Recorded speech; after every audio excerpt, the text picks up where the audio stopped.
Good evening, all.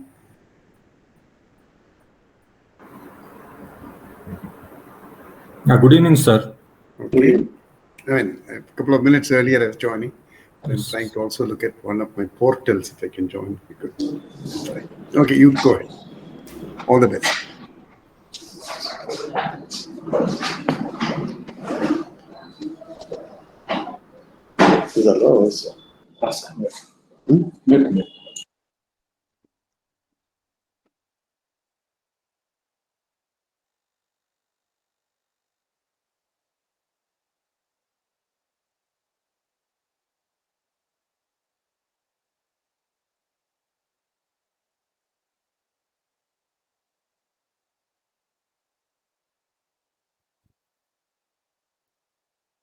Check, check.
So, Dr. Sudarshan, can you start? Yes, sir. Good evening, one and all. Bowing to the lotus feet of Jagadguru Shivratri Rajendra Mahaswami Ji, seeking the blessings of Jagadguru Holiness Shri Shri Shivratri Deshikendra Mahaswami Ji, I welcome all to this wonderful evening for the initiation of Jnanam JSS nanosatellite project and inauguration of the workshop on nanosatellites. I humbly welcome our Executive Secretary, Dr. C.G. Betsurmat, Pro-Chancellor JSS AHER and Director Technical Education, Dr. B. Suresh, and our Honorable Joint Director, Dr. H.R. Mahadev Swami, Vice Chancellor of JSS STU, Santosh Kumar, Dr. Surinder Singh, Vice Chancellor JSS AHER, Dr. S.A. Dhanraj, Registrar JSS STU, Principal of SJC, Dr. S.P. Kiwade, Principal of JSS ATE Noida, Dr. Mamta, Principal of JSS ATE, Dr. Bhimsen Soregaon. I welcome you all to this wonderful evening. I now request our Honorable Executive Secretary, Dr. C.G. Betsurmat, sir, to inaugurate and initiate this project.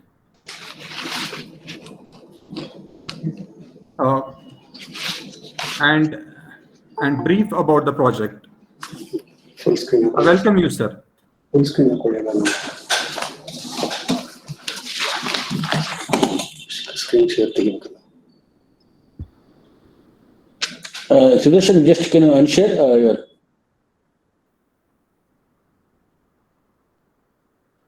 Unshare your.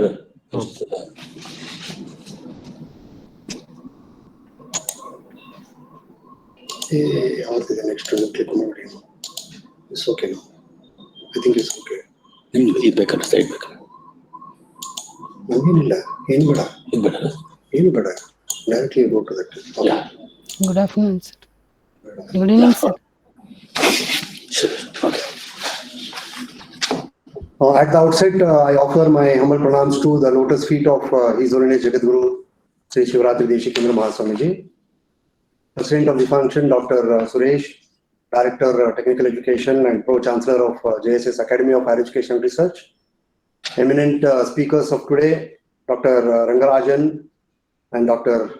Jay Kumar, Vice Chancellors, Dr. Surinder Singh and Dr. Santosh Kumar, Registrar, Dr. Dhanraj, Principals, Dr. Kiwade, Dr. Mamta and Dr. Sorgami, Dr. Mahadev Swami, Joint Director, Technical Education Division, Dr. Sudarshan Patil, Kulkarni, Professor ENC and Project Coordinator Jnanam, faculty, technical staff and students. Good evening, everyone.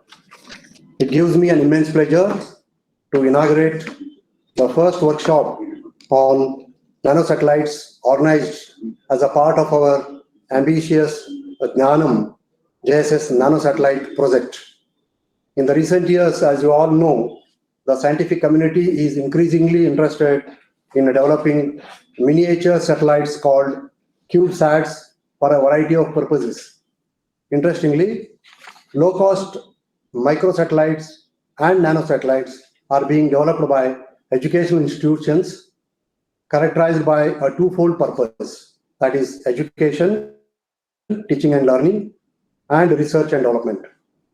In this context, I'm happy JSS Science and Technology University is working with Indian Space Research Organization and the development of Department of Science and Technology, DST, to develop a nanosat named JSS Nanosat for atmospheric monitoring. The acronym Jnanam appropriately connotes knowledge, which is the founding pillar of JSS institutions. The main scientific objectives of the project are to study the stability of drugs in outer space under various radiation and microgravity conditions, and to measure and collect the radiation data at various altitudes in space in order to understand on drug molecules and microelectronics.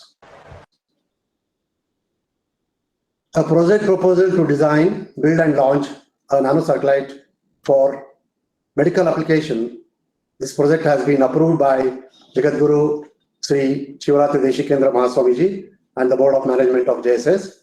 This multidisciplinary and a unique project will be executed by the students and faculty teams from JSS Science and Technology University, Mysore, JSS Academy of Technical Education, Bangalore, JSS Academy of Technical Education, Noida, and JSS Academy of Higher Education and Research, Mysore, with technical support from Wells Mariners Private Limited, Chennai, and the ISRO, Bangalore.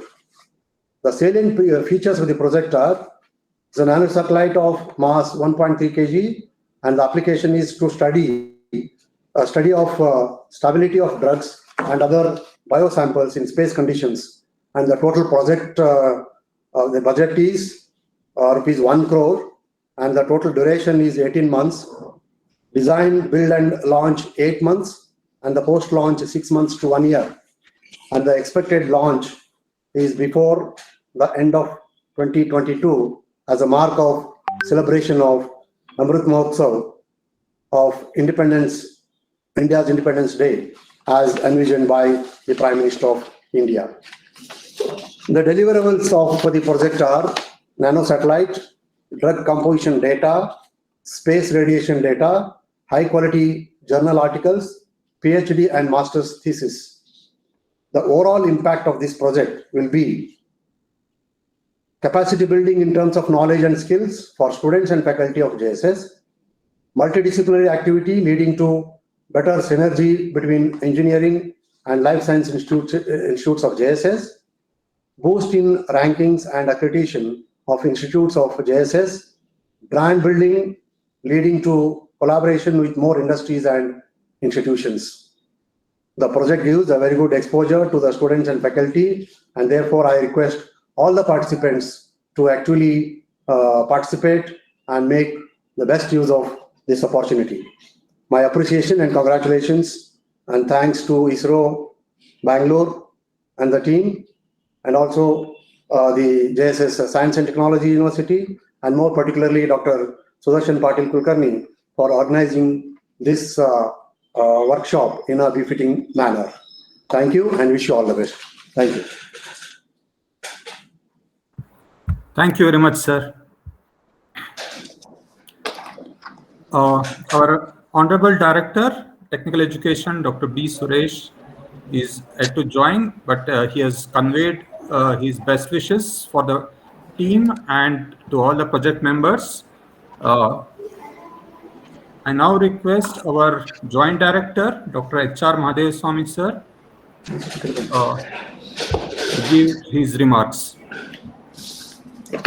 Thank you, Dr. Sudarshan. Good evening to all. Ellarigu namaskara.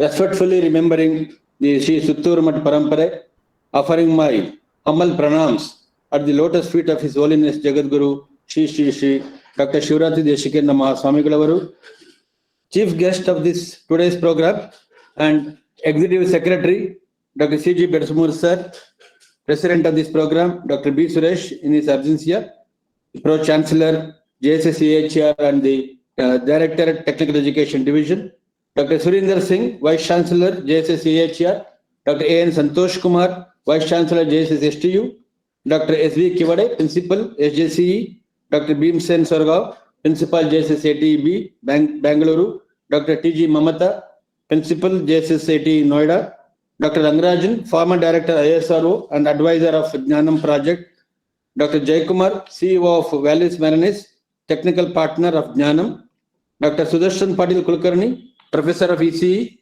and the project coordinator of Jnanam and Jnanam team, and comprising of staff and students, my dear colleagues and other invitees.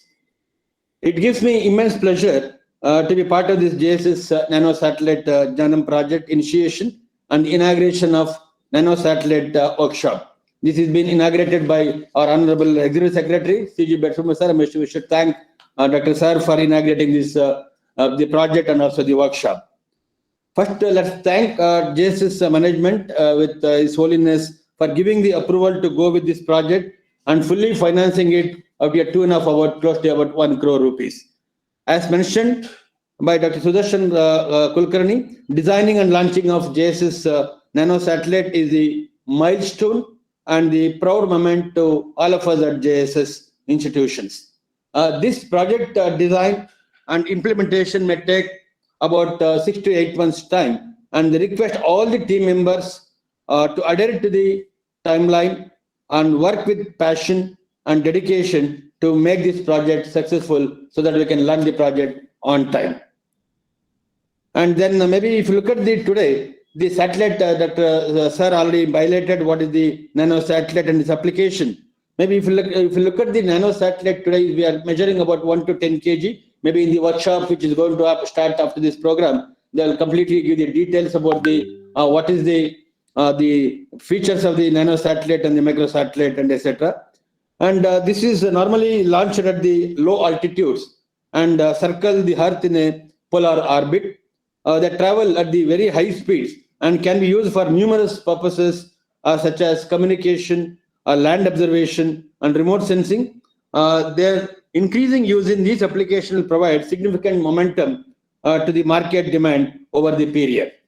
Maybe if you look at the nano satellite, what we are taking up at the JSS institution, it consists of the different the modules like a different modules like a software, hardware component, and data processing devices that can be used for navigation, geographical mapping, and scientific research. Maybe the data obtained from the nano satellite can be processed and used for carrying out the military and defense operation, earth observation, biological experiments, and in many other applications. Maybe what I'm just trying to highlight here is the hardware is the core of this nano satellite and the micro satellite, which are readily available with the vendors for easy integration, like a plug and play processes. So hardware contributes to the complete mass of the satellite, and based on the weight of the hardware, small satellite is categorized as nano satellite or micro satellite. The hardware segment includes which you're going to the students and the faculty or involved in this project, we're going to experience the subsystem such as payload, structure, telecommunication, onboard computers, power system, altitude control system, propulsion system, etc. So maybe the growth in this segment is very significant because Dr. Jaikumar, who is in this part of the project, will definitely give the details further on the hardware system which we are going to use. And from here we are procuring and what is the features of this hardware satellite, other things. Maybe just to give a commercial angle of this, global nano satellite and the micro satellite market size, if you look at, expected to grow from currently it's at about 2.3 billion US dollar. It may grow up to $5.7 billion by 2026. So there is a market size of the nano satellite application and the design. Maybe an annual rate of CAGR of about 20.4%. Maybe space industry maybe is moving toward the future with a large constellation of nano satellite and micro satellite capable of providing different services in the large geographical areas or across the globe. Maybe there's a lot of growth in the demand for satellite imagery, because earlier we used to depend only on the ISRO or Indian Remote Sensing Agency for a satellite imagery. It's expected to come from the non-government actors that could see images and image-based analytics for the agriculture, economic forecasting, urban planning and resource management, and disaster monitoring, etc.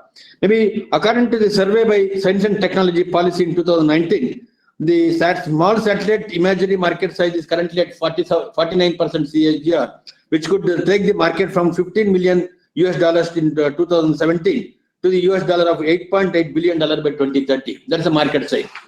Maybe these tiny orbiters are transforming the scope of what is possible in space. So as a university, the universities are launching the satellite, and that will give the opportunity for the lot of the commercial application in the pharma, agriculture, and many other areas. Maybe just to take a highlight of the one company called Space Pharma, which provides the free roaming satellite which orbit the Earth independently. It was first in the Indian rocket in 2017. Maybe pharmaceutical companies are creating the drugs in the space that are more effective than made on the Earth. So once these more perfect proteins are formed, they can be used as a seeds to duplicate back on the Earth. So this is basically the payload what we are taking up in this our satellite design is that the gravity notification, something like that. So that will help us to move forward in the pharmaceutical industries. So the design what we are making nano satellite at Jnanam in the first phase, it is application to the pharmaceutical industry. Probably that will give a space for us to get into the pharmaceutical companies. Maybe with this in mind, the JSS Science and Technology University, JSS AHR, JSS Academy of Technology Education, Bangalore and Noida joined together to design and launch the satellite. Definitely, it is going to give the good mileage in the coming days, which will help the institute to get the good ranking and also the exposure to the student and the faculty in the space design of the nano satellite and other areas, and also commercial application where we can do a lot of research and also the commercial application in the pharmaceutical companies. So with this, we at the JSS together, the JSS STU, JSS AHR, JSS AT Bangalore, JSS AT Noida can work on this, develop our own market segment in the area, learn and do further research, develop the application. So this may trigger to students and other to think of startups at a step in Bangalore or Mysore or Noida and commercialize the ideas of the work what is developed by the together. So with this, I conclude in my concluding remark. I take this opportunity to propose vote of thanks. I submit my respectful pranams to His Holiness and my heartful thanks to Dr. C.J. Betsurman sir, ES, for sparing his valuable time and inaugurating the project and the workshop. And I take this opportunity to thank Dr. B. Suresh, Pro Chancellor and Director of Technical Education in Argentina, because of his preoccupied meeting, he could not join online today, for presiding over the program and addressing us because we were supposed to address, we could not address. And the support to Jnanam project, I thank VCs, registrar, principals for their presence and the support. And also I thank all the HODs, faculty and the staff, Jnanam team for their presence and participation. I thank Dr. Rangarajan, Dr. Jaikumar for their participation and continuous support for the Jnanam project. I thank Dr. Sudarshan Patil Kulkarni and all other invitees present in this program. So thank you so much and wish you all the best. Thank you very much, sir. Thank you, Dr. Madheswamy, sir. I once again thank our Executive Secretary, Dr. C.J. Betsurmat, sir, for joining in spite of his busy schedule. Thank you, sir. Thank you. I thank all the Vice Chancellors, Registrars, Deans, and HODs for sparing your time to join this occasion. Thank you very much. I request all the Jnanam team members to continue to stay here. We will shortly start our first session of the workshop on nanosatellites. There is a slight change in the earlier schedule that I had given. So the first session of today's workshop is going to be on physics of satellite motion, basically the orbital dynamics, and this will be delivered by our advisor on the Jnanam project, Dr. S. Rangarajan sir. Before it starts, I will just give you a brief introduction about Dr. S. Rangarajan sir. Okay. So Dr. Rangarajan sir has more than 40 years of experience in the satellite industry. He is a former director of ISRO INSAT program as well as ISRO at Hassan. He is also Chief Technology Officer at YASMI USA, and he's been involved with many space education activities. across the globe, in fact. So in India and in countries like Africa and many other third world countries, he has his own satellite application to deliver education to remote areas without internet. So he also delivers talks at various platforms. So he's a very eminent person with an in-depth physics background, with plenty of publications, honors, recognitions, and awards at United Nations, World Bank. He was a guest faculty at UN Center for Space Science and Technology Education. He's a member of committee that drafted the National Telecom Policy of 1999. Is chairman of Board of Studies of Mysore University's Space System Management Award from the Astronautical Society of India. He's a winner of J.C. Bose Award. Okay, so and many more. So because of short of time, I will not get into all the award details. I request Dr. S. Rangarajan sir to take over the platform to deliver the first session on the physics of satellites. Thank you, sir. Thank you, Dr. Sudarshan. And I would want to share my screen. I'm just wondering what would be the best way we do it. Stop presenting, it says. Can you enable that for me, please? If I say the entire screen, it's not showing up. Share your entire screen. I think you have to enable that for me, please. It's enabled. Because it's Yeah, I not. think it's enabled, sir. But why it's not allowing me to share? I want to say share, but it's not coming up. Let's see what I should do for that. I cancel Stop sharing. the share part of it. Okay, maybe a window, but window is not good. Okay. If I take a window, it will not give me the full Just screen. Okay, start with the window. stop sharing and start sharing. Repeat that process. See, now Yes, you may sir. be getting, but this is not the Yes, full sir. Yes, sir. screen. We got it, sir. We got Do it. you Sir. get the full screen? Let me see. Yes, sir. Good. Are you getting the full screen mode? It's not in the full screen mode. Sir, this is Shankaraya. Yeah. Go to presentation mode, sir. Presentation mode. There is a Should I one go icon and stop sharing. Shankaraya? yeah, it's shared. It's shared.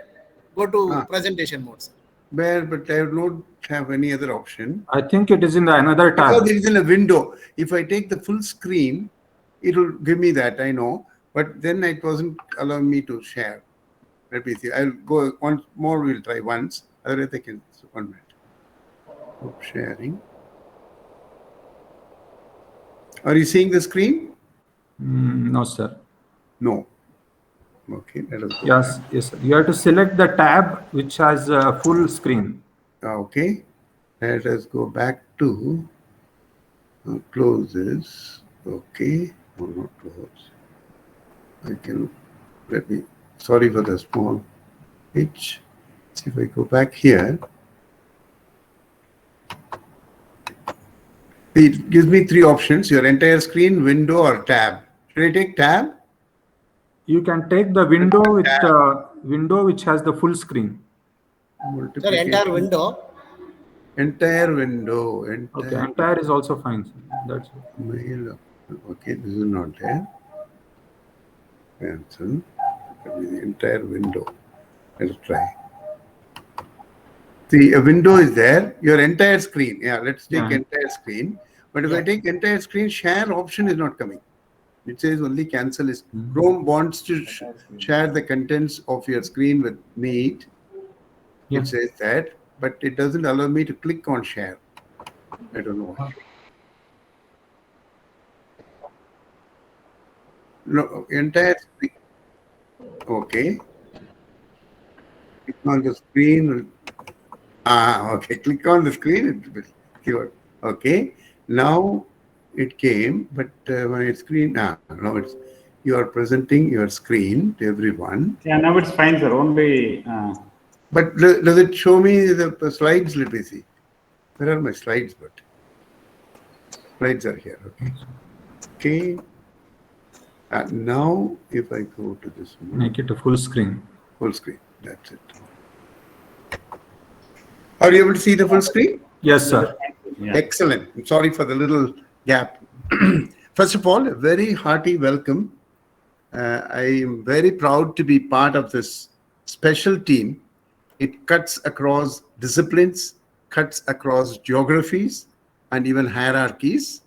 And in order to provide an induction course to you, we are very proud. I'm doubly happy because for the first time in the last 40 or 45 years, my talk is called Physics of Something. Though I'm a physicist, I've been over the years working in so many different disciplines, and very happy to see that I'm back to physics, because which is central to many concepts. So I'm not going to give you a physics lecture if some of the students wanted to avoid it. It's going to be definitely more exciting. In fact, I'm very happy about the diversity in your presence in the audience, which is our great strength.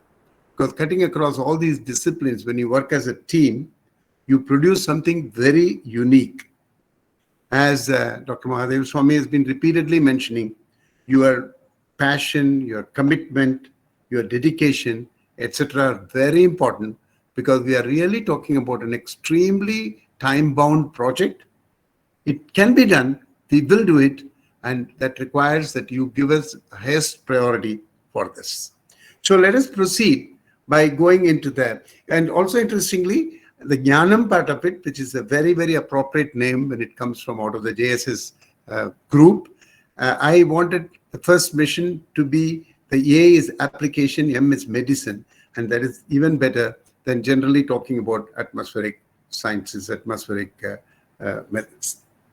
Now let us move on to talk about where we are today. At this juncture, space in India as well as space abroad is in a very critical stage. It's undergoing a transformation from government-funded agencies to the private sector supported by the government. It's something very unique. It happened everywhere. In the United States, it was NASA only, but over the last couple of years, you hear more about what Elon Musk does in the space sector and so on. It happens everywhere. And in India is not lagging behind. We also realize that for all the investments that we have made, 50 years ago when I was, we were all in the beginning of this space sector here, we had to fulfill Vikram Sarabhai's dream, where the main interest was to use this unique technology for societal benefits. And so the government invested on this vision, and it has really produced extremely good infrastructure. We moved from the experimental stage to the operational, to the commercial stage, etc. But now this mode must give way to a large number of private players, private companies. Everyone, for that matter, should be able to be having a role in this very exciting field as it is developing, exploiting the infrastructure, making profits, and still continuing to provide the benefits to the society. Government has a role to play. It is more in terms of the legalities, in terms of making sure that the exploration of the distant part of the universe, all these probably will continue with the governmental agencies. But primarily, the activities which are leading to societal benefits will get passed on to the private sector. When you look at this, a sample even, it's an extremely small sample actually. When you look at space, it has tremendous potential in terms of tapping, for example, energy sources. Energy is such an important thing, and we are finding lots of shortages. And it's going to be not too far in the future where we will be able to get any amount of energy from the sun properly transformed and delivered to the ground for supply. Or mining, there is another very exciting kind of field. Or maybe in terms of scientific experiments, you have a better place to conduct experiments. As today also, the Joint Director explained how the biophysical experiments would be able to be you can grow some cells, you can grow proteins, etc. in the space conditions and be able to later replicate things, which could not have been possible if you want to do everything terrestrially. And there are other exciting things like debris. Debris on one hand is bad, you have to remove it. But on the other hand, you can repurpose it. There are very interesting ideas which are floating around, and there are going to be projects like that. And there are ways by which you take the water from there, you get the oxygen and hydrogen, use that hydrogen for some other purposes in the space sector itself, like this. Manufacturing as well as research will get a big boost if you are going to expand into the outer space. And also, as Dr. Kalam always used to say, one of the biggest gains in terms of the technologies which were developed for the space sector was in terms of providing something very unique for the needy in the health sector and all that. These are the kinds of ripple effects. Essentially, I believe that this will transform the blue planet of ours to green. Why do you suddenly think that the space opens out so many opportunities? Newer avenues, why do they come? That is mainly because, firstly, it gives you a global perspective. When you look at the camera which is looking at the Earth, but mounted on the satellite, you get a panoramic view, which wouldn't have been possible from cameras which are, even drones cannot capture that kind of a view.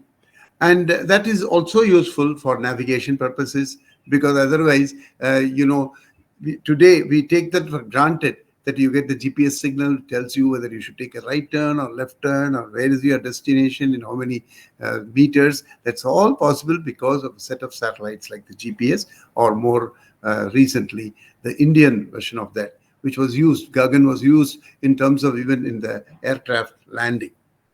The other important characteristics of space is in terms of the fact that it is above the atmosphere. So therefore, for astronomy, for example, they are jumping at it.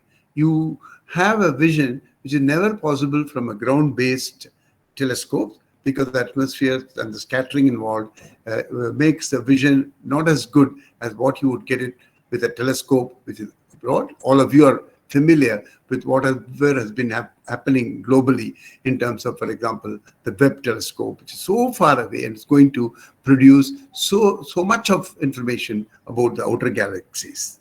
The other interesting fact about the space is the microgravity, which is important for manufacturing or experiments of that kind. And like this, of course, of all the things, I always like the fact that the one-to-many delivery, which is how the DTH kind of television delivery started in almost globally. Now it's going in for delivering alerts, delivering educational contents, and so on, so that you get an equitable reach everywhere. But it's very, very important to analyze the needs and then develop around that, rather than just be driven by the supply. So when you look at the mission, broadly, we talk about the space segment, which consists of the orbit and the satellite. Then you have the ground segment and the user segment. The ground segment, you can have the provision for controlling the satellite or collecting data from the satellite, the telemetry, telecommand, and all that. And also the user segment, where the user agencies get the specific data from the satellite, and that is converted into information which is delivered to the final users. And that gives you the knowledge part of it, the Jnanam. So it's very appropriate that ultimately we do all this because there's going to be definitely a benefit of that kind. And space is unique, and space can be made use of in this manner. But then this cycle, if you look at the mission elements, you have all kinds of things. This is for a big satellite to small satellite. You'll have users, because without users, why do you want to spend money? Even if it's 1 crore, it's a lot of money. But then it has to have a launch. I will explain why a launch segment is required. That it's in an orbit, the satellites are something which go around the Earth. Then you have a variety of other things like the control center, or in terms of the user segment, data processing, and so on. But what is common to all the satellites is the fact that there should be a launch vehicle. What does the launch vehicle do? Here I have taken, for example, the PSLV, which is one of the workhorses of India. We have launched more than 100 satellites in one launch and so on. It's a very remarkable kind of a thing from Sriharikota, where we have the launch pad. We have this PSLV able to take the flight. You look at this diagram. I don't want you to understand all of it. The whole idea of giving this talk is to make you familiar with the terminology and be in a position to ask the right questions and be able to see the big picture. From that point of view, look at this fact that the PSLV has got 4 stages. What is meant by stages?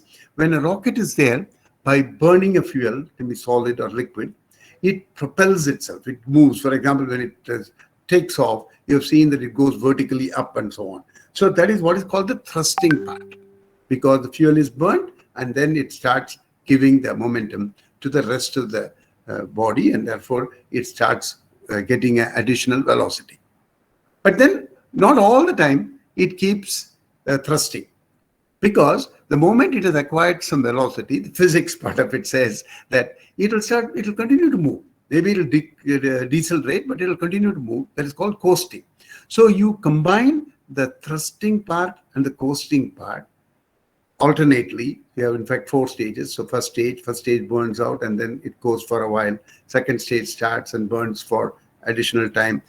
It gives you additional thrust and then coasts again. So in this whole process, what we ended up with is, if you can see the right hand side, it shows the display, and I'm sure some of you might have seen during the TV broadcast of these kinds of launch missions. The red dot shows where it started from, that is in the eastern coast of India, in Sriharikota. And then you see a line which is coming southward. That is how the rocket's path as projected on the earth is moving. And you see that it's coming down. It has avoided Sri Lanka and all that. It goes all the way and passes through the equator.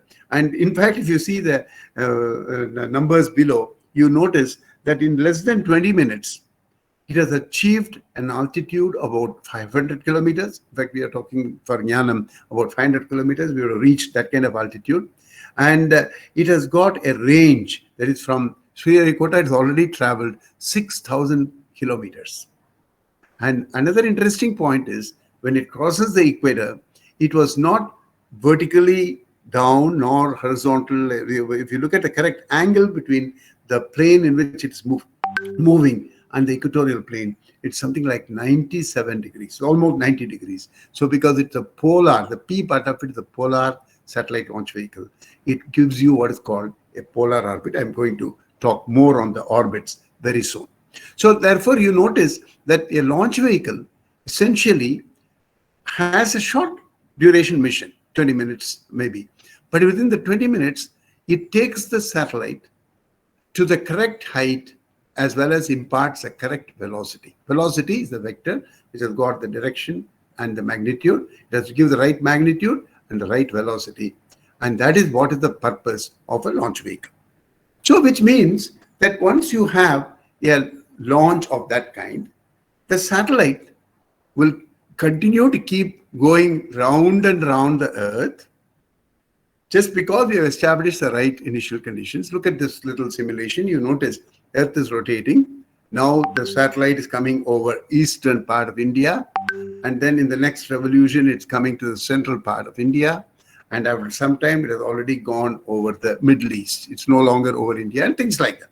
So the kind of circle which is shown there is the orbital path, as well as what the satellite can be able to view if you have a remote sensing mission, what kind of regions can be photographed. So you notice that this motion which takes place, it takes typically about 100 minutes if the altitude is about 700 kilometers. So this is the first part we understood.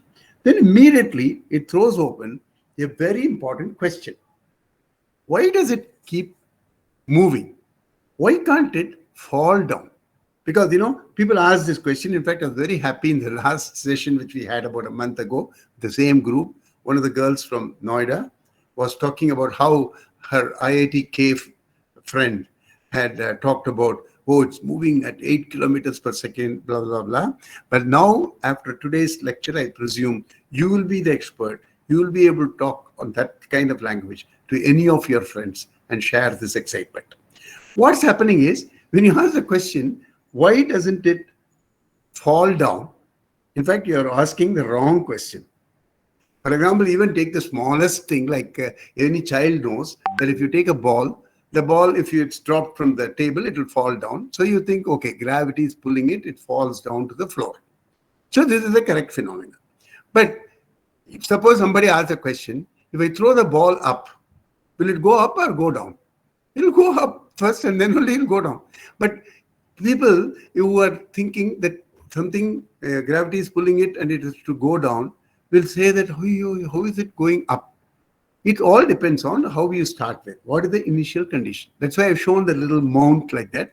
And then you would have studied in your college level physics course, projectile, a trajectory of a projectile, a parabola and all that. What it shows is that if you just drop the ball, yes, it comes vertically down. But if you throw it horizontally, it would probably go a little farther and fall down.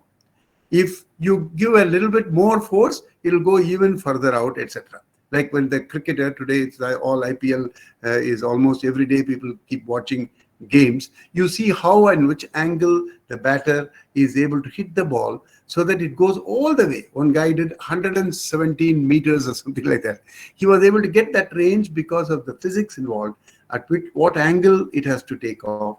And then despite the gravity pulling it down, it should not come down and fall in the hands of a fielder. It has to clear all those fielders. And that was possible because of the initial conditions that the batter gave. Here, the initial conditions are given by the launcher. The launch vehicle gives you the initial conditions. So the initial conditions, what we are talking about for the velocity, for that purpose, let's first understand, actually, these are all coming under what is called Newton's second law. The second law says that any body which is acted on by an external force gets accelerated. Acceleration is force by mass. The acceleration is a vector, velocity is a vector, position is a vector. The acceleration is the derivative of the velocity, dv by dt, which it does is a d squared r by dt squared. It's a second derivative. So therefore, if you want to find the position of any object in a two-body problem, that means you have Earth and the satellite, you are having a two-body problem, a second order ordinary differential equation for the vector r is required. If you solve it, you know the r forever. You can find out where it will be at different times. After 1 year, where it will be. After 2 months, where it will be. 2 minutes, where it will be. All are contained if you know what was the position and what is the velocity at time t equal to 0 when you start. So when you want to start, you have the position, which are 3 components, velocity, which are 3 components. Totally 6 scalars will totally define the orbit. One orbit and another orbit differ by only the 6 parameters. The 6 parameters are going to be conveniently shown geometrically by a Keplerian method very soon. But first get a feel of it. What all makes it go around the Earth is because there are 2 different phenomena. One, the gravitational pull, which is toward the center of the Earth. The other, the tendency for a body which has got a velocity to continue to move along the velocity vector. So if the gravity is switched off, it would have gone straight tangentially outward like that. Whatever is the velocity, nobody can change the velocity, and therefore it will just continue with the same direction, the same magnitude along that straight line. But now here it's curving and coming around and orbiting is because the bend is because of the pull of the Earth. It's so easy to understand. Don't bring in all the centrifugal force, centripetal force, nothing is required. How much it bends is decided by how much you pull. And if you have the right velocity and the right amount of pull, the amount of curvature will beautifully match the Earth's curvature and you get a circular orbit. That's what we are trying to show there. And we have very specific questions. Of course, the orbital elements, let me first explain. That is basically you have the orbit, which is defined by the initial position, initial velocity. Those two will define a plane. So the motion is entirely in a plane. The plane is something which, on that only the satellite moves. So the path can be expressed in terms of the orbital elements. Let me try to give you the example. I have tried to put it here, not so much for you to learn all these terminology. The basically it's general information that the motion of any body in this two-body approximation is in an elliptical path. Elliptical path has two parameters. What is the size of it? That is the A, the semi-major axis, and eccentricity, which is showing how oblate it is. That is, if eccentricity is zero, it's circular. So the eccentricity will denote how much it deviates from being a perfectly circular orbit. So that is A and E. That defines the shape of the ellipse. But then I told that the orbital motion is in a plane, right? That plane has to be correctly described. To describe the plane, we give two parameters. How inclined it is with respect to the equator. That angle I, which is shown here, is showing what is the inclination of the particular plane. This plane, how is it? This angle is I. Then the second one is this plane and the equatorial plane cut here. How much is this cutting point? Where is it in the equator? We don't give it in longitude. We give it in a very funny kind of an angular coordinate called the capital omega. Don't worry too much about it. Then on this plane, you have the particular ellipse. So we have taken care of two parameters to define the plane, two parameters to define the size and shape of the ellipse. And then we have to orient the ellipse inside the plane. That is given by a parameter called small omega. It's shown here. If you look at it, this parameter, which says where is the perigee. Perigee means where is closest to the earth is called the perigee, and that is closest point to the earth. And that where does it occur with respect to the point where it crosses this equator. So that is the small omega. And finally, with respect to perigee, where the satellite is, that is the angle called true anomaly. In fact, when I first started on this subject, I was also amused. Why anomaly? Anomaly and such things are usually having a different connotation in our normal usage. And I was wondering, why do they use all these funny kind of thing? It looks a lot of Greek and Latin to me. Yes, it is. So what? We don't have to worry about small omega, capital omega, and all that. But you must know that there are only 6 parameters, whether you call them as the 3 components of position, initial position, 3 components of initial velocity, or 6 Keplerian elements. It has to be only 6. And some of them will be 0. When you take a circular orbit, it will be 0. Equatorial orbit, inclination will be 0, and so on. I'm going to show some of them by a very clear animation, because nothing like viewing something. The orbits are classified in terms of the inclination, how it is oriented, how the orbital plane is oriented with respect to the equator, altitude, how far away you are from the Earth's surface. Are you very close, 500 kilometers, 1,000, 5,000, or that is the altitude, the height, and the shape, what kind of a circularity, or is it elliptical, and so on, and what applications could be used. Let's take this first types of orbit. If you base it on inclination, you can certainly bring in, this is the equatorial orbit.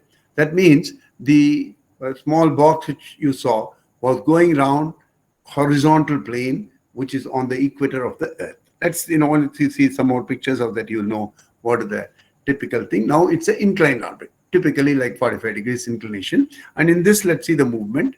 The movement will be, it goes up, goes all the way, comes back like that. So this is how a revolution takes place. It's called the inclined orbit. What happens if the inclination is increased all the way to 90 degrees? Then we call it the polar orbit. That means the satellite goes to the North Pole, to South Pole, to North Pole, South Pole, like that in every revolution. And here the movement will be like this. It cuts the equator in 2 places. One is the ascending node, north to south, descending and south to north to south, and here south to north. And let's see, one last of the categories is called retrograde, where the inclination is even more than 90.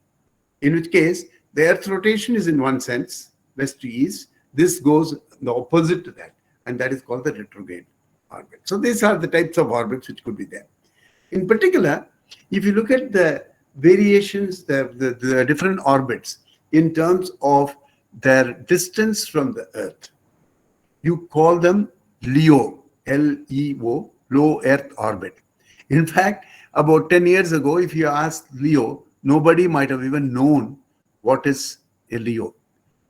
10 years from now, or even 5 years from now, almost everybody will know LEO, because the way this low Earth orbit is going to be filled up with satellites, with constellations, like for example, many different companies providing their own constellations. You have constellations provided by the Elon Musk, I told you, Starlink, or you have one of the India and with partners abroad trying to provide OneWeb and things like that. All of them have thousands of satellites in low Earth orbits.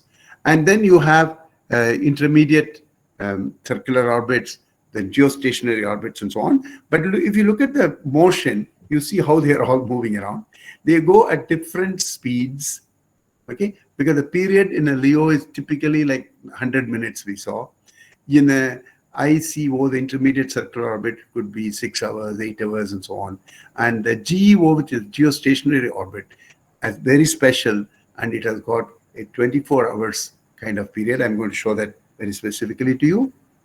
Like you look at the GEO, here what happens, the Earth rotates one full round in 24 hours. That's why we get the day and night, because all the stars are stationary and the Earth is rotating. And so apparently we see the sun rising, sun setting, and again sun rising 24 hours later. So this 24 hours is the period for Earth's rotation around its axis. If the satellite also has the same period, then you see how beautiful the red dot is. It looks as though it is attached by a rod to Earth. So therefore, if it is over, let's say, Indonesia, it will continue to be over Indonesia forever. After 1 year, after 3 years, after 10 years, it will be over. If it is over India, of course, it's normally on the equator, it's equatorial plane, and on the equator, you see that it's over 74 degrees, which is over central India, and you will see that it will be always at 74 degrees east. Its period is matched and it's 24 hours. And this is exactly what was predicted by a gentleman called Arthur Clarke, even 10 years before the first satellite was ever made. He wrote in a scientific magazine saying that these platforms will be very useful for relaying signals across continents. A signal which is sent, let's say, from India could go and land up in London and so on with just one hop, because of the fact that these are very far away. So each one satellite here will cover 1/3 of the Earth. So this is very popular for telecommunications, broadcasting, and so on. So the geostationary orbit or geosynchronous orbit. Obviously, we are not going to use it for Jnanam. We'll use one of those much nearer orbits. But you should know all this, because once you say that I'm working on a satellite project, people will come and ask you, do you know what is this INSAT? You should be able to tell them. So let me summarize it very quickly, because we have talked of so many things here. You can classify the orbits based on the inclination as equatorial, where inclination is 0. Inclined orbits, it could be any, it can be 30 degrees inclination, 45, 67, 80, 90, like that. 90 itself is very special. We call it polar. Anything around 90 also, like 97, etc., we still call them polar, because they've got some other interesting properties. They become what's called sun synchronous, for remote sensing satellites, where you want the ground illumination when you image to be identical for comparison of images. You use a slight higher inclination than 90 degrees. So that kind of thing. What about classification by altitude? Altitude, you can LEO, which is the low Earth orbits, then intermediate circular orbits like our GPS orbits and so on. Then you have geostationary or GEO also, they say sometimes. And in terms of the sizes, shapes, you have circular, elliptical, which are very common, of course. Parabolic is basically hyperbolic, or not really orbits, because they are open kind of surfaces. So they are used for going outside of Earth's gravity, escaping, and then going to, let's say, moon or going to Mars and so on. And that is very much possible if you have that kind of a capability to go around like that. That is in terms of the shape. Applications, of course, there are plenty of applications. Just very broadly, remote sensing, which is meaning that you use the satellite with its imaging facility, the camera, and that could take images of the Earth. Today everybody talks about selfie. So Earth takes a selfie from the camera which is mounted on the satellite. The advantage of this selfie is that this is very systematic because the orbital motion is predictable, and so it would go over the same places as predicted. It would come over there, and so for the pictures can be very nicely interpreted geometrically. The other advantage that you get is the large coverage area. Because of the height of the satellite, it will be able to simultaneously be able to view large portions of the Earth. That's very useful for remote sensing. Today, for example, some cyclone is coming up in the Bay of Bengal.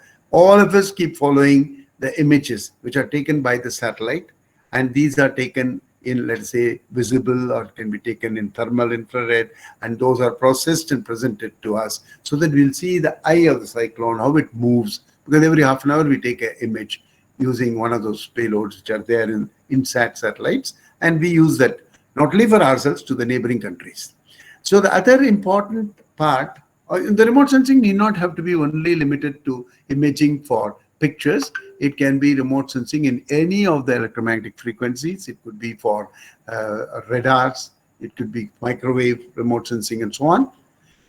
Communication is to use the satellite as a platform to relay a signal and connect two terrestrial points. You could communicate across continents, as I was mentioning, or it could be over small regions also. Instead of using a tower which is, let's say, only having a reach of 5 to 10 kilometers, you can have this tower which is much higher and be able to cover larger distances. That is where the communication, LEO's constellations come into the picture, because they believe that they can reach out to any part of the globe. For example, rural part where you want to go and work from home, you want a high quality, good internet, and they believe there's a good demand for that. Navigation is again a very important application where you find out the position on the ground by looking at the signal as received from well-defined satellite constellation. GPS has 24 satellites. So at any time, if you get 3 or 4 satellite signals and process it to find out where you are. So you know the positions of the satellites and you don't know your position, you calculate. It's a simple mathematical calculation. You use for surveillance, of course. You notice during the war times how people keep looking at it, and lots of applications are there which are all for the tactical applications, for the defense, and that's all the types of applications. For example, if you want to find out the emissions which are coming out over the region, and very quickly you can locate it, geolocations, all these possibilities exist. So in terms of summary here, you notice that you have missions which could be in low Earth orbit, intermediate circular orbit, or it can be geo or beyond. It's not at all limited to this. You have Molniya orbits, which are used by the Russians because their coverage is all at high latitudes, and therefore they want a different type of orbit for that purpose. And typically, you notice there is a relationship between the size of the orbit, the semi-major axis A, which is shown here, and the period of the orbit.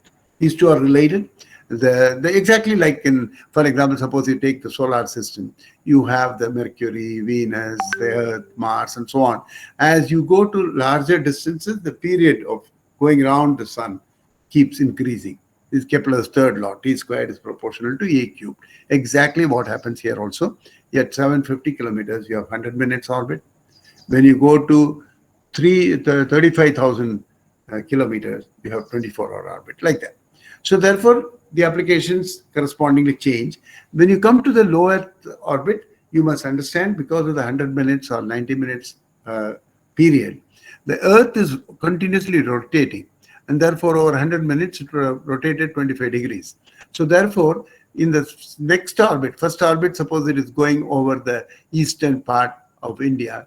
After some second, then the very next orbit, it will cover the western part, and then it will go further to the west of India. And then you have to wait for another set of 2 passes, which would appear when it is going from the previous one, where south to north means north to south. You'll have 2 more passes like that. So that's a kind of visibilities which we will discuss next. So the orbital events, why do you want to study orbit? Because if the orbit only, once you have chosen it, it's fine. you reach that with the launch vehicle, which puts you into that orbit. But then once you have the orbit, you know how the behavior will be, because everything is very systematic. The things which are when, at what time the signal will be available for you to track, where you can get the data from the satellite, when the satellite will undergo an eclipse, means the shadow of the Earth falling on the satellite, stopping the generation of solar energy, and all these other nodes and all that, ground tracks, etc. We'll talk very briefly. So in order to do this calculation, it really is a lot of math. Don't worry about the mathematical part. It doesn't matter so much of jargon. But what is most important to note is, if you look at a station, and if you say that a satellite is visible, it should come above the horizon. See, exactly like when sun is rising and then it goes over and then it sets, same way the satellite also will come above the horizon. It's called the elevation angle. If elevation is 0, it is at the local horizon. If it is more than 0, it keeps becoming visible, continues with highest elevation, whatever, say 40 degrees, 50 degrees, like that, and then it can come back, reduce the elevation, becomes again 0, and then that is setting. So in that portion of the orbit, it is visible. Visible means not to the eye, it is radio visible. You can get the signal from the satellite to the ground using antenna, using electronics, which will be available as a ground station.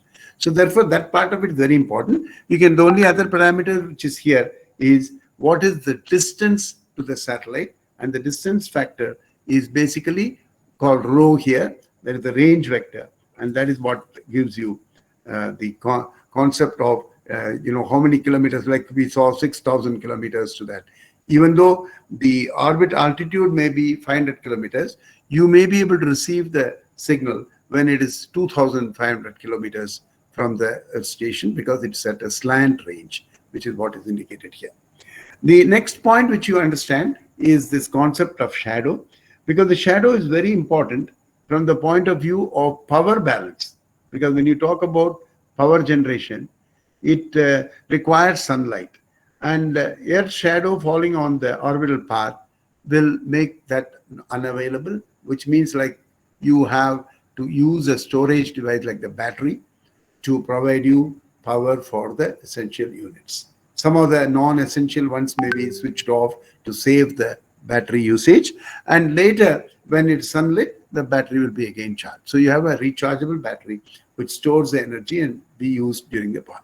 But then again, it depends very much on the type of orbital geometry, how the angle, relative geometry between the sun and the orbital plane is what governs this eclipse. For example, suppose you have a polar orbit, and if the equatorial crossing time is at 6 a.m., then what will happen is the 6 p.m. will be the other equatorial crossing. The sun's rays will be always perpendicular to the orbital plane. So it hardly will experience any shadow. So there won't be eclipse. Almost the entire orbit will be sunlit, except in some few seasons, because the sun's rays will be a little bit tilted from the equator.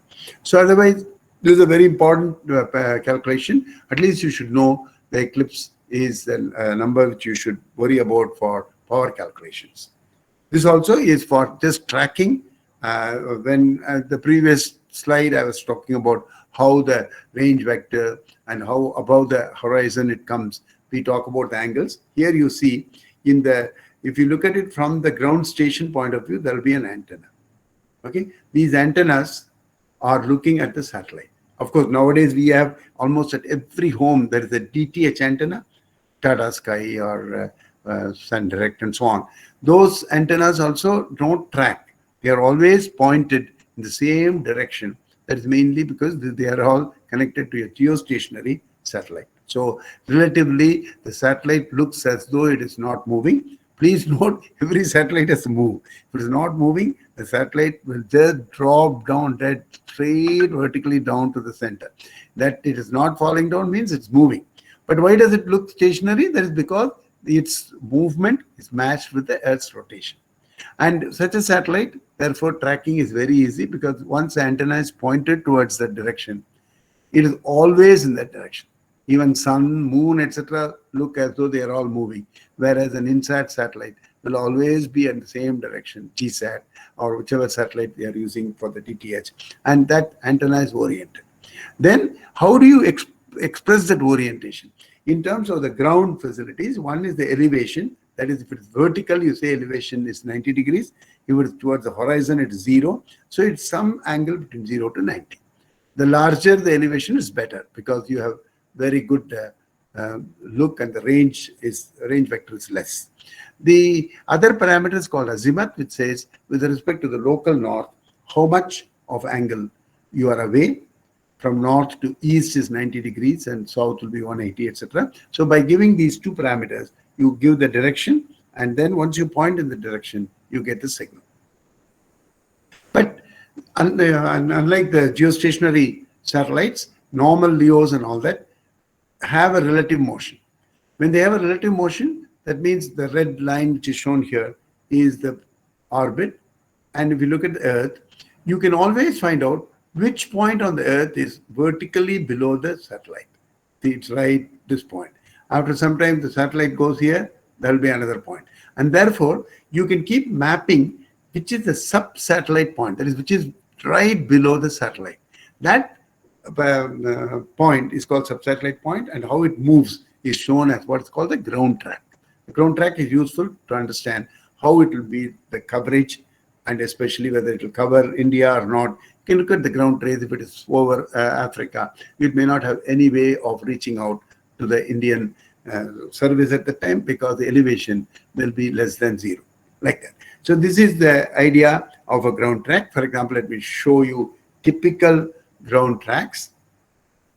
We have the ground track for, I have here typically given 1, 2, 3, 4, 5 ground tracks.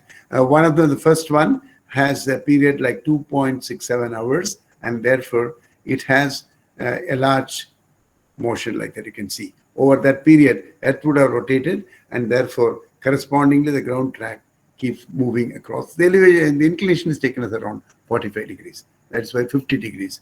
You see that it goes no more than 50 degrees north latitude, no, and here also 50 degrees south latitude, and it shows a sinusoidal kind of shape.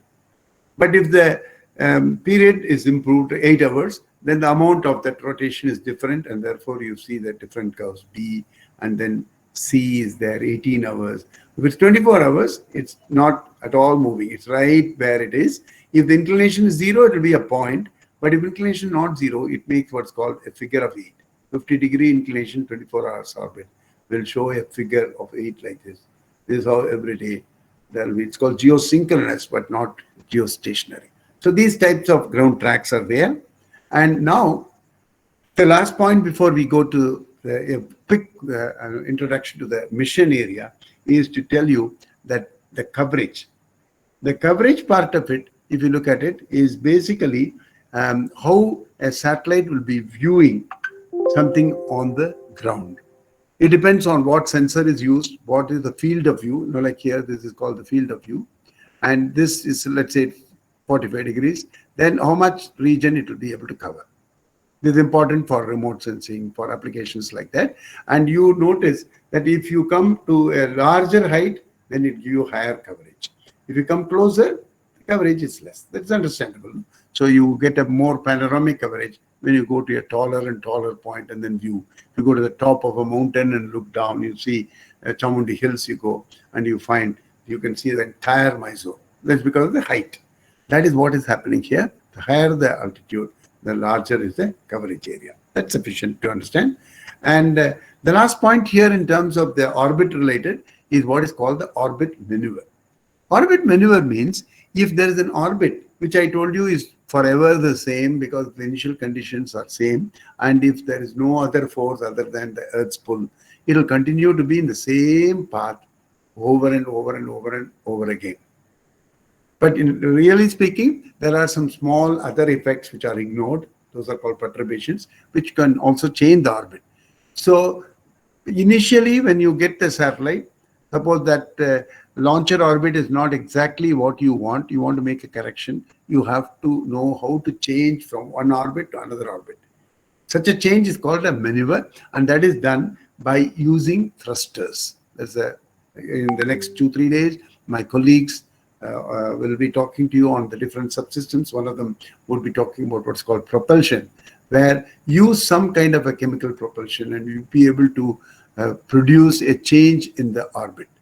The velocity is the initial condition I told you. If the velocity and position are the same, then the orbit is the same. But if the velocity is changed at the same position, instead of V1, you have V2 as the initial velocity, you have a different orbit. So the idea is to change the velocity by giving a small delta velocity using thrusters. This can be used for removing the injection errors, for maintaining the nominal orbit when there are perturbations. And then sometimes what happens in between, you want to do some change in the location or you deorbit it. All these things require a delta V maneuver, where it can be in plane when you want to change only the period, or it can be out of plane delta V, which may even change the inclination. So if you want to change the plane of the orbit, you have to give delta V, which is perpendicular to the velocity. That's called out of plane. And in plane, you'll be able to change the period. You'll be able to change the semi-major axis or eccentricity. That is the idea of orbital maneuvers. At the last segment here, I want to move on to talk about the mission, how it evolves. Step by step, if a mission evolves. Mission is a word which all of you have now become familiar.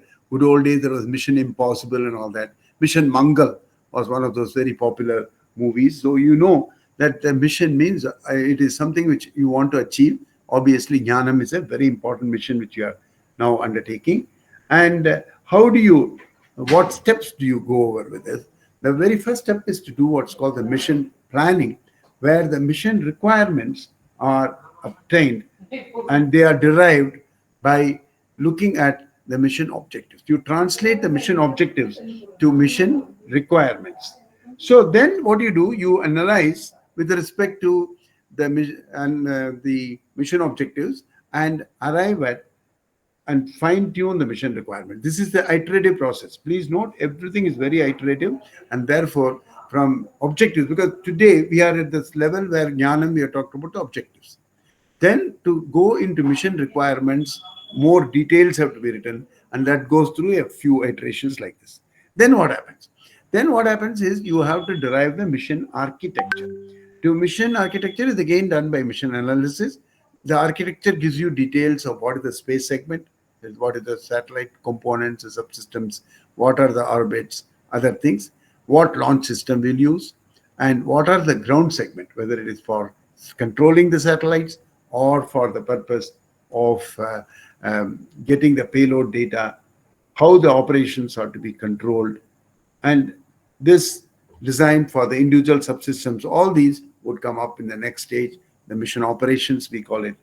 That tells you how the operations, which means the software elements, hardware elements, flight operations procedures, training, all those things, and what network should be used, where should be the payload data received, all those things, whether you want to have it in Noida or whether you want to share it with the ISRO station and collect it from a ground link. All those will be part of the discussions. So the next point which we'll talk about in the mission architecture is start from the broad objectives and constraints and start analyzing it. Okay, mission objectives are there. You start analyzing it and design. This you do lots of iterations. First, you get a preliminary estimate of the mission needs and requirements and constraints and go through another iteration. You will get to finalizing it more and more. In fact, you should do what's called trade-off studies, where you put in alternate mission concepts. You should not freeze your mission requirements too early, because that time, if you think that is the only goal, then you will be unnecessarily be violating some constraints of cost or schedule or maybe technology. So it will be better to keep some of the options open and then do the trade-offs and then decide what should be the right way to go. And the launch vehicle itself can pose certain constraints on, let's say, the volume, the shroud volume, its weight, then the orbit which is going to be delivered, all those have to be taken into account, and environmental effects, whether it is microgravity, ultra high vacuum, and all those things, particulate radiation, UV radiation, all these factors are very important while you take these into account.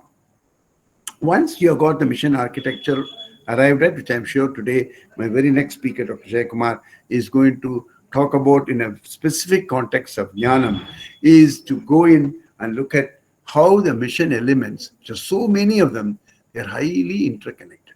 The only reason of my showing you this is we are all going to work as a team. You may be working in software maybe, but still you should know what is the launch vehicle, what is space segment, what is orbit, what is attitude, what is ground segment. Not only for the purpose of telling somebody else, that bigger picture helps you to understand what is the role of this in the overall big scheme of things. And that is very important. The application decides the payload, and the payload in turn decides the orbit, attitude, bus systems, etc. Together, they will fix the launch vehicle, even the launch window, when it can be launched. All these are very important, because suppose you want to launch it for a polar mission, and then you should use the PSLV. At what time do you want to take the lift off? All these things. And the user segment, the TTNC, the telemetry command, ranging, all those kinds of things, mission control, all these have to be properly understood. You start from the user, you end up with the user. You try to give him something which is very, very exciting. And that is what we should do. We have a couple of minutes, maybe 10 minutes for question answers, because I know how vibrant this team was. I was very happy to see the kind of questions you people ask. Now this is the time to ask, and I will be available for most of the other lectures. If there's something to be added on or something to be coordinated, I'll be available. And thanks once again for giving me this opportunity. I'm very excited to be part of this team with a mission which is so unique, because I have been involved in missions for the last 45 years. But every mission is unique. But this time, when you're talking about something that can be done with 1.3 kgs or with such a small size and very useful data, is something which looks like a dream to me. Because when I first was the project director for one of the 150 kg satellites in ISRO, I was thinking 150 kg is not at all possible to do something useful like that, we were thinking. But now we are talking about 1% of that, and we are going to get more knowledge out of it, more Jnanam out of it. Let Jnanam be a big success. Thank you. Thank you very much, sir. Okay, I think I should stop sharing. So We'll now go for questions, because I wanted... yeah, we can have it's informal discussion. Yeah. It's open for next anybody. 5 minutes at least. Because it's supposed to be very interactive. Please note, right. The more you discuss, that is when you learn, and that's where we will also know where you are. Unless I know that, because we assume that people would have got this understood. But I'm sure that there are certain things which, because of the background, you may not have at all come across. I'm so happy that you have got some people who are from a pharmacy kind of background. I know how bad I am. If you give me one terminology from the pharmaceutical, I'll be floored in no time. So therefore, I know the reciprocal relation holds. So if you have not understood something, I'm not going to say, oh, you don't even know that kind of thing. It is something which I have to go and explain it to you. Make you understand to the extent it's needed. See, you have to know the bigger picture correctly. What is what and how they all work together to achieve the goal. So just to begin the conversation, can you compare and contrast orbital motion of, let's say, International Space Station and a small satellite? Okay. Basically, the orbital motion, as I was saying, is decided only by primarily the altitude. Because both of them are circular, and they have a certain inclination. That doesn't matter here. So now it is only ISS for all that matters is another satellite. Only thing is, it's a much bigger structure where it can accommodate so many people, so many experiments to do, etc. but its altitude is fixed in the sense that, whatever, I don't remember the thing offhand. I'm sure Jay Kumar will add to the correct number, maybe 400 kilometers like that, but they maintain it.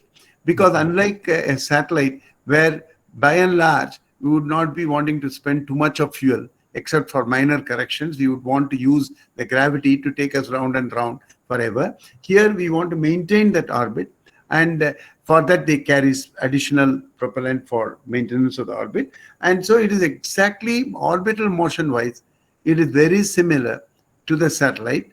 That also shows how, when you're doing the biological experiments, you must understand, if you look at the ISS, for which there are extremely good videos of how people behave, because it's human beings, what are the constraints they have. When you have weightlessness, what exactly does it mean?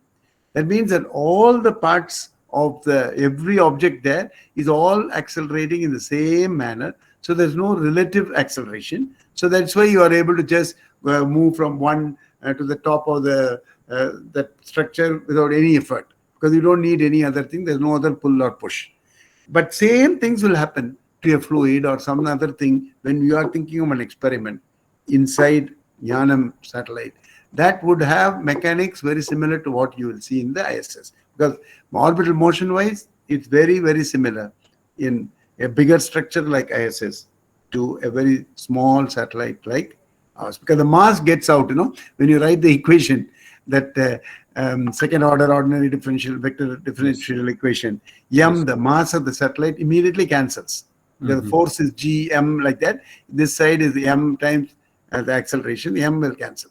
So with a small mass or very, very big mass, the same mechanics. Moon has a very similar mechanics to whatever INSAT is similar to whatever Elon Musk's Starlink satellites. Yes. Yes. Thank you. Yeah.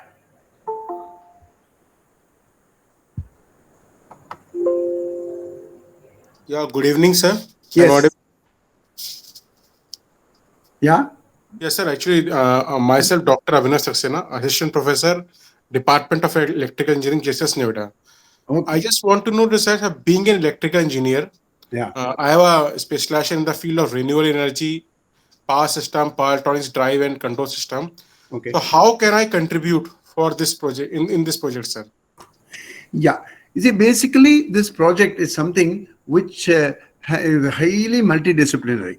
Your presence there, suppose somebody is designing the power system, your knowledge of familiarity with electrical systems in terms of storage, in terms of usage, in terms of regulation, all those things would definitely be useful here. And what happens is that the overall, that knowledge level, we have come across this, and you have over the years learned a lot of small things. They will come in handy only when there's a group discussion like that. Because this, I learned it about 45 years ago when I was becoming the director of Hassan facility. I found that there are 300 people with completely diverse skills. We were working as a team all the time. Every moment when you want to take a big new maneuver, new launch to a problem which has to be solved, to something which happens in the ground, we used to always collect people, maybe 10 people, and then we used to have brainstorming. And that produced very good results. So therefore, I'm very confident, Abhinav, that you would definitely contribute.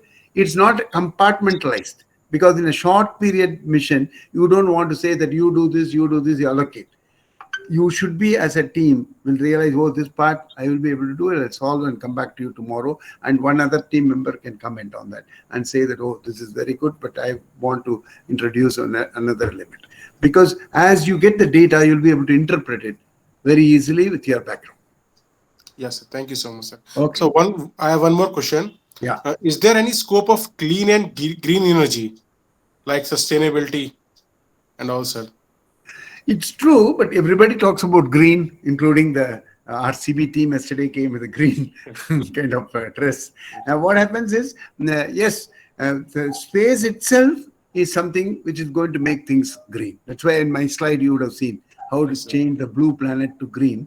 And that's true, that like energy, etc., which you are going to finally be able to channelize from a satellite to ground and all, will be much cleaner than what you produce on the Earth.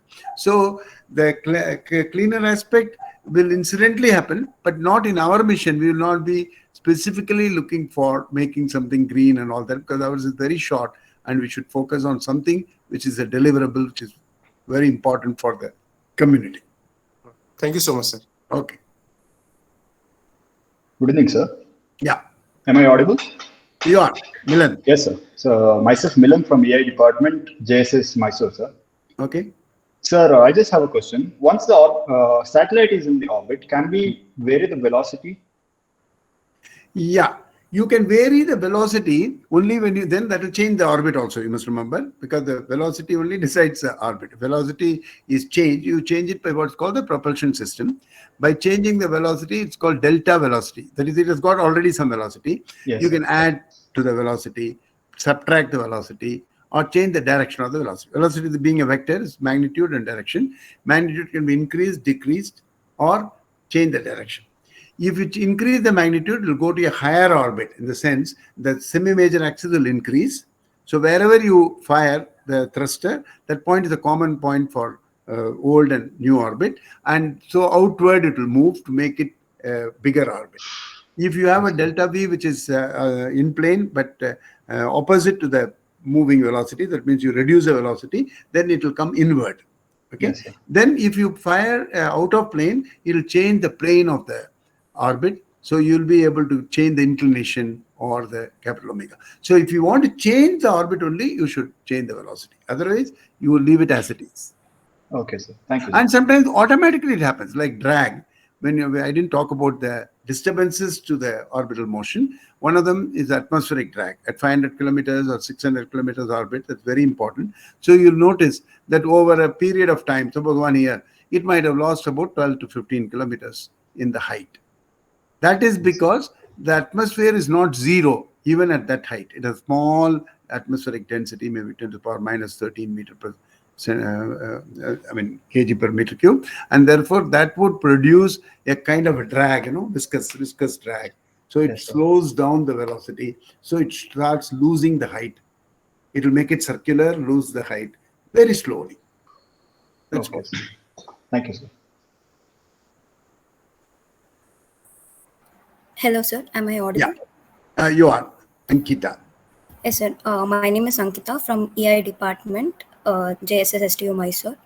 So my question is, like, what are the main sensors we are going to use in this project? Yeah, of course, Dr. Jayakumar is going to talk next. Is going to give you an overview, and Dr. Parmeshwaran and Vijayamani will add more on very specifically what you use.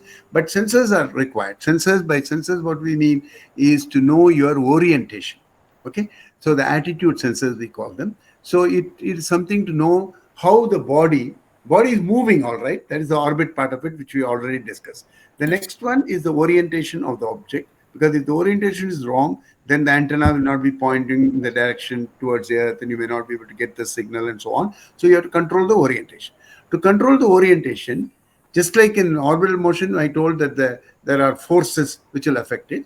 For orientation, it are torques, and these torques are disturbance torques, which can come because of so many. Magnetic storm can be there. It can be due to various other effects. It can have a tendency to rotate the object. It's called torque.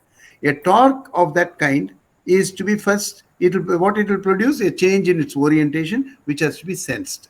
That is called the sensor. The sensor is with respect to a known object. Like it can be with respect to the earth, it can be with respect to star, it can be with respect to a sun, etc., depending on the mission. At that point of time, you have a sensor which will tell you how it's oriented, and from that known present orientation, desired orientation can be reached by firing thrusters. So then you control it actively. That is the idea. So you need sensors, but for that you should know what are your requirements for orientation control. Okay, sir. Thank you, sir. Yes. Tyagaraja, you have a question? Please. You're not audible. Mic is on. Yeah. Check your mic. No, the mic. Hello? You're not audible. Yeah, Tyagaraja's, you're not audible. Are you muted? Yeah, now you're unmuted. Okay, go ahead. Why are we not listening? Unmuted, but still we are not able to listen to him. It gets muted all the time. Not audible. No, that's because it's shown muted. Can you unmute it, Sudarshan? No. Or you can unmute. No, we can't hear. Jnanam, unmute your audio. Can anybody hear? Hello, sir. No, sir. No, sir. Okay. He's not audible. It's not audible, sir. Okay. Unmute your audio. I think it's some Increase the volume. local problem. Yes, sir. Now am I audible, sir? Yes, you are. Yes. Yeah. I was on the Bluetooth, that's why it was not connecting. Fine, sir. So I understand that the satellite is of nano size, and I just want to pose this question: that the payload of the satellite and the problem we have taken and the fuel it carries, how to relate this problem into the problem with which we are studying, sir? Yeah, there is basically how you apportion the total mass into Yeah. the payload as well as for the different elements, including propulsion, which will be, of course, as part of the mass budget. Dr. Jaykumar will be touching upon this. So I'll leave it at that. And obviously, you have to do, there are a lot of budgets you have to do. Not only how the money is going to be spent, that budget is, of course, Dr. Sudarshan will be taking good charge of that. Then you have to worry about what is the mass budget, what is the budget for the propellant or power budget. Everything is important, and we have to manage it all within those constraints. Yes, sir. Yes. Thank you. Anybody from Noida? Last time there were lots of questions.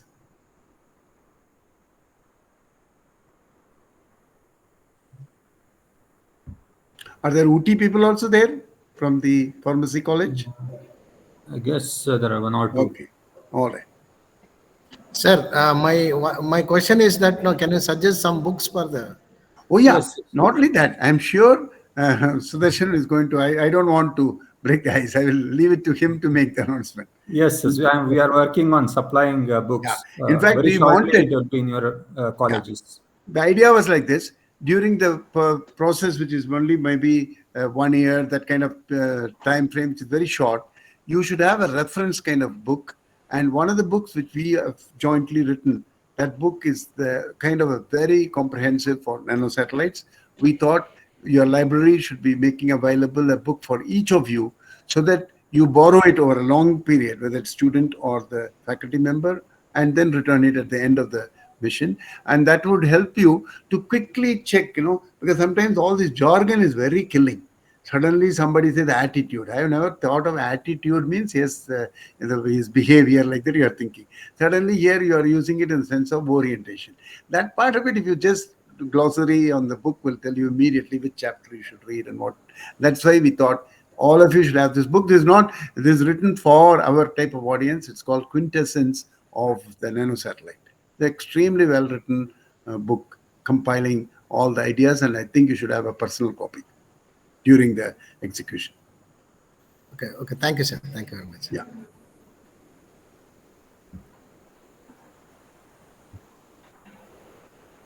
Yeah, I shouldn't be eating too much into Dr. Jaykumar's time, but we are all one team.